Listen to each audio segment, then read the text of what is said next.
I want to read to you one page, less than a page here, in chapter 12, The Power of Your Subconscious Mind by Joseph Murphy. How a distinguished scientist brought forth his own inventions. Nikola Tesla was a brilliant pioneer in the field of electricity.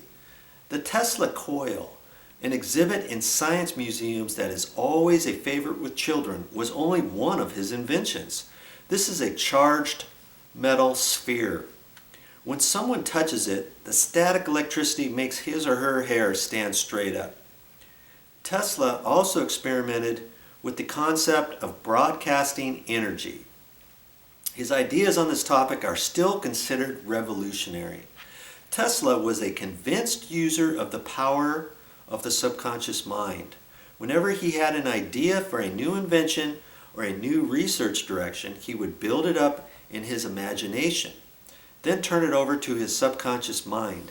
He knew that his subconscious mind would reconstruct and reveal to his conscious mind all the parts needed for its manufacture in concrete form.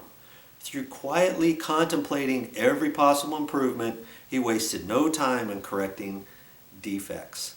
He was able to give the technicians working with him the perfect end product of his mind.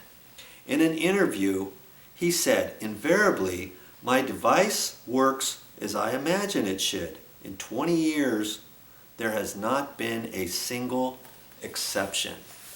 It goes on, chapter 12, on how all kinds of different scientists use their subconscious mind and how it benefited them when they lived.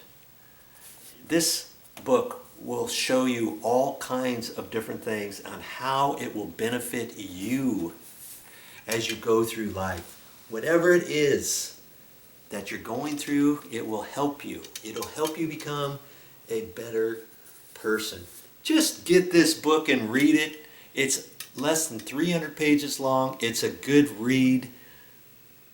And, you know, it costs less than a large pizza. That's what I say. Hey, that's all I got for this time. But I'll be back with more videos.